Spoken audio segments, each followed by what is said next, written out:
فطرت ہے. میرے نبی مسلح پہ کھڑے ہیں اور تا حد نظر اصحاب ہیں. حضور کی مبارک آنکھوں میں آنسو ہیں.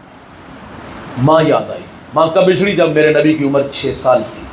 ابوا نامی ایک بستی ہے جہاں سیدہ آمنہ رضی اللہ تعالی عنہا آ کر کے رک جاتی ہیں. بخار نے گھیر لیا اور آپ جان گئی کہ یہ بخار جان لے لے گا. وقت رخصت ام ایمن سے کہا کہ میرے بیٹے کو باحفاظت عبد المطلب تک پہنچا دینا. حضور کو پاس بلایا.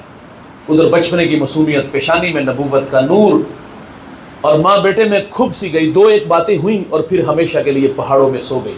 آپ فرما دی بیٹا ہر نئی چیز نے پرانا ہو جانا ہے، ہر باقی نے فنا ہو جانا ہے. فرمایا میں بھی جا رہی ہوں لیکن سنو بیٹا میرا ذکر باقی رہے گا.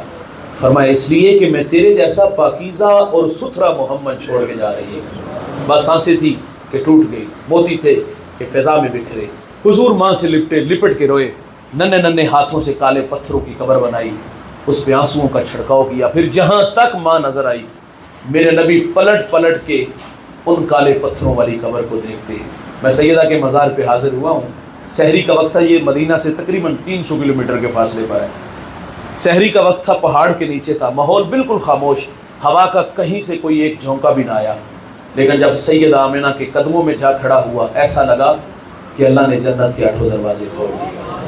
آج بھی جنت سے ٹھنڈی ہوائیں سیدہ آمنہ کو سلام کرنے آتی ہیں. میرے ساتھ کچھ علماء تھے. میں نے دوستوں سے کہا یار آج ہم بھی جس طرح حضور ماں سے بچھڑے تھے اور پلٹ پلٹ کے دیکھا تھا اسی ادا کو اپناتے ہوئے رخصت چاہتے ہیں. میں نے کہا چلو آؤ پلٹتے ہیں، چلو آؤ بچھڑتے ہیں.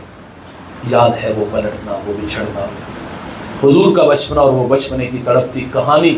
مقام بدر تک ہماری ہچکیاں اور سسکیاں تھمنے کا نام ہی نہیں لے رہی تھی. ام ایمن کہتی ہیں میں حضور کو لے کے جب پہاڑ سے نیچے آئی نا تو پیچھے پلٹ کے دیکھا تو حضور ساتھ نہیں تھے. جلدی سے پہاڑ پہ چڑھی تو میری آنکھیں کیا دیکھتی ہیں، حضور ماں کے سرانے کھڑے ہیں اور وہاں کھڑے ہو کر کہہ رہے تھے امی جی آپ جانتے ہیں نا کہ میرا اس دنیا میں آپ کے سوا کوئی نہیں. ام ایمن کی جان نکل کے سینے سے لگا لیا.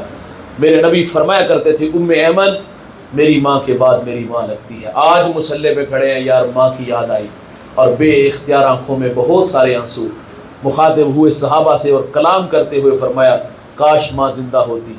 فرمایا میں نماز عشاء پڑھا رہا ہوتا، والدہ مسجد نبوی کے دروازے پر آتی اور مجھے فرماتی بیٹا میری بات سنو. حضور فرماتے نماز توڑ کے پہلے اپنی ماں کی بات کو سنتا. بابا بڑی دولت ہے بھائی، آپ لوگوں کے پاس ہے تو ان کی قدر کرو یار، یہ دوبارہ نہیں آئیں گے.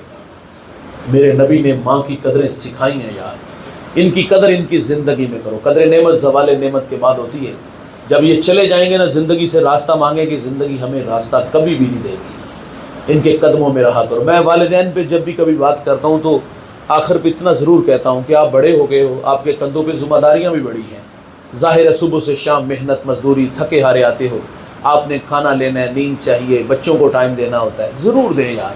لیکن میں اتنا کہوں گا کہ یار 24 گھنٹوں میں سے صرف 1 گھنٹہ، زیادہ نہیں، صرف 1 گھنٹہ اپنے بوڑھے ماں باپ کے لیے مختص کرو. پاؤں دبایا کرو یار، گپ شپ لگایا کرو یار، ان کے لیے تحائف لایا کرو. کبھی پھول لے آئے، کبھی کپڑے لے آئے یار، کبھی کبھی انہیں کسی اچھے ہوٹل سے کھانا کھلایا کرو. کبھی کبھی ابا جی سے اماں جی سے پوچھا کرو، اماں جی سہیلیوں کے بارے میں بتایا، ابا کے دوستوں کے بارے میں پوچھا کرو. پرانے دوستوں کی کہانیاں بڑی دل آویز ہوتی ہیں. ہمارے پاس بھی یادیں ہیں بچپن کی، آپ کے پاس بھی ہیں. تو بوڑھے ماں باپ کے ساتھ دوستی لگاؤ یار، ان سے راز و نیاز کی باتیں کیا کرو. پڑھے لکھے آپ زیادہ ہو سکتے ہیں لیکن تجربات آپ سے زیادہ رکھتے ہیں. ان کے قدموں میں بیٹھو گے تو زندگی کے گر سلیقے ملیں گے یار. پرانے یاروں کی کہانی سنا کرو، بڑی کہانیاں یار. جب سنانے بیٹھیں گے نا بچپن کی یادیں جو ہے نا وہ تڑپا دیتی ہیں یار. اور وہ ننھی شرارتیں، وہ پیار کی کہانیاں اور یار کی یاد کا دل کے دروازے پر دستک دینا اور بے اختیار آنکھوں سے آنسو آ جانا.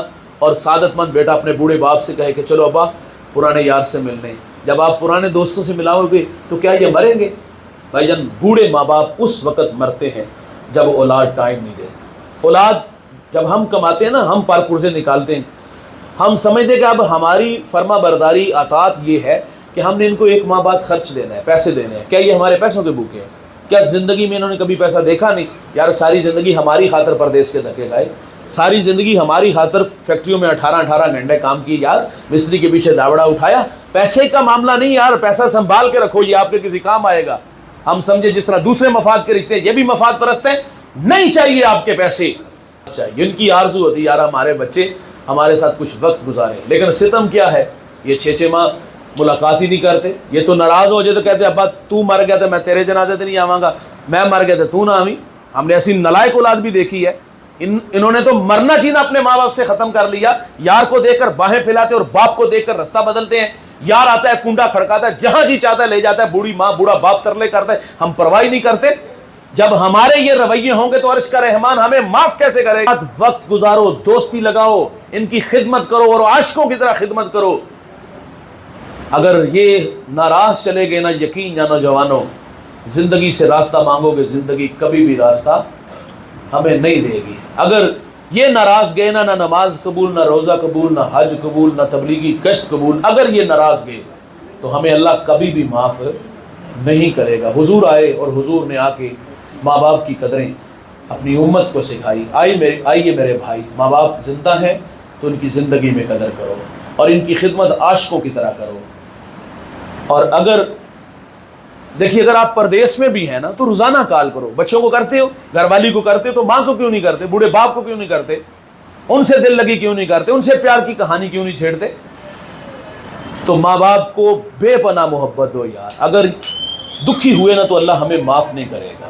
تو اللہ تعالیٰ سے دعا ہے اللہ مجھے آپ کو حضور کی سیرت پر عمل کی توفیق عطا فرمائے، اور جو کہا سنا اللہ مجھے آپ کو عمل کے جذبوں سے مالا مال فرمائے.